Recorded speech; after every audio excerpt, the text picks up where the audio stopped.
சினிமாவில் நடிக்க வைப்பதாக 14 வயது சிறுமியை சென்னைக்கு அழைத்து வந்து பாலியல் வன்முறைக்கு ஆளாக்கிய பிரபல கேரள நடிகை மினு முனீர். இந்த சம்பவம் நடந்து பாத்தீங்கன்னா 10 ஆண்டுகளும் ஆகிவிட்டது. சம்பந்தப்பட்ட பெண் நடிகையின் உறவுக்கார பெண்ணும் கூட. ஆனால் நடிகை செய்த காரியம் அம்பலப்பட்டு இன்று கைதாகி ஜெயிலிலும் இருக்காங்க. இவரிடம் விசாரணையும் தீவிரப்படுத்தப்பட்டுள்ளது. பிரபல நடிகை கைதாகி உள்ள சம்பவம் கேரளாவுல பெரும் பரபரப்பை ஏற்படுத்தி இருக்கு.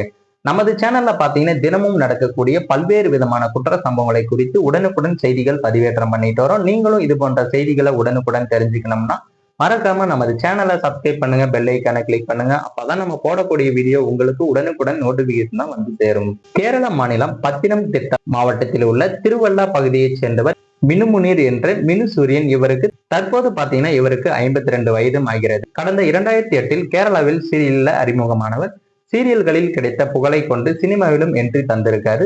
இவர் பாத்தீங்கன்னா தமிழ்லயும் ஒரு சில படங்களையும் நடித்து வந்திருக்காரு. கடந்த 2014 ஆண்டு, அதாவது 10 வருடங்களுக்கு முன்னாடி தன்னுடைய உறவினர் மகளான 14 வயது சிறுமியை சினிமாவில் நடிக்க வைப்பதாக நடிகை முனீர் சொல்லியிருக்காங்க. இவரது ஆசை வார்த்தையை நம்பி அந்த சிறுமியும் சினிமாவில் நடிக்க சம்மதம் தெரிவிச்சிருக்காங்க. பிறகு அந்த சிறுமியை கேரளாவில் இருந்து சென்னைக்கு அழைத்து வந்த நடிகை முனீர் லாட்ஜ் ஒன்றிலையும் தங்க வச்சிருக்காங்க. அப்போது பாத்தீங்கன்னா அந்த சிறுமியிடம் 4 பேர் பாலியல் சீண்டல்லையும் தவறாக நடந்திருக்காங்க. இதனால பயந்து போன சிறுமி அங்கிருந்து தப்பி கேரளாவுக்கும் சென்று வந்திருக்காங்க. இதற்கு பிறகுதான் கேரளா அரசு சார்பில் ஹேமா கமிட்டி ஏற்படுத்தப்பட்டு திரைத்துறைகளில் பெண்கள் எதிர்கொள்ளும் பிரச்சனைகள் மற்றும் பாலியல் தொடர்பான பிரச்சனைகள் குறித்து விசாரணை கையிலும் எடுத்திருக்காங்க. இந்த கமிட்டி அமைந்த பிறகு ஏராளமான நடிகைகள் உள்ளிட்ட சினிமாவில் பணிபுரியும் பெண்கள் தாங்களாகவே முன்வந்து புகாரும் தர ஆரம்பிச்சிருக்காங்க. அந்த வகையில அன்று பாதிக்கப்பட்ட சிறுமி அந்த வருடம் கேரளா போலீஸ்ல புகார் ஒன்றையும் கொடுத்திருக்காங்க. அப்போது 24 வயதான அந்த பெண்ணின் புகாரை ஏற்ற போலீசார் வழக்கும் பதிவு செய்திருக்காங்க. எனினும் சிறுமி அன்று பாதிக்கப்பட்ட இடம் சென்னை திருமங்கலம் என்பதால இந்த வழக்கை கேரளா போலீசார் திருமங்கலம் போலீசாருக்கு பரிந்துரையும் செய்திருக்காங்க. இதையடுத்து திருமங்கலம் மகளிர் போலீசார் இது குறித்து விசாரணை நடத்தியதுடன் கடந்த மார்ச் மாதம் நடிகை முனீர் மீது போக்சோ வழக்கையும் பதிவு செய்திருக்காங்க. தற்போது திருமங்கலம் போலீசார் நேரடியாக கேரளாவுக்கே சென்று நடிகை முனீரை அதிரடியாக கைது செய்திருக்காங்க. அதன் பிறகு பாத்தீங்கன்னா அவரை ரயில் மூலம் நேற்று சென்னை திருமங்கலம் போலீஸ் ஸ்டேஷனுக்கும் அழைத்து வந்திருக்காங்க.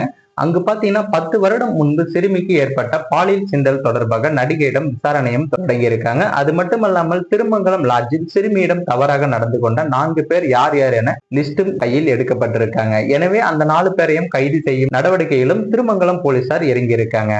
சினிமா ஆசை காட்டி சிறுமியை சென்னைக்கு அழைத்து வந்ததுமே 5 பேரிடம் சிறுமியை அறிமுகம் செய்து வைத்திருக்காங்க நடிகை முனீர். அப்போது பாத்தீங்கன்னா அங்கிருந்த 4 பேரில் 2 பேர் சிறுமியை கட்டிப்பிடித்து பாலியல் தொல்லையும் கொடுத்திருக்காங்க. இதற்கு பிறகுதான் சிறுமி அங்கிருந்து தப்பி கேரளாவுக்கும் சென்றிருக்காங்க. ஆனால் அப்போது முதல் இதை யாரிடமும் பயந்து சிறுமி சொல்லாமல் இருந்திருக்காங்க.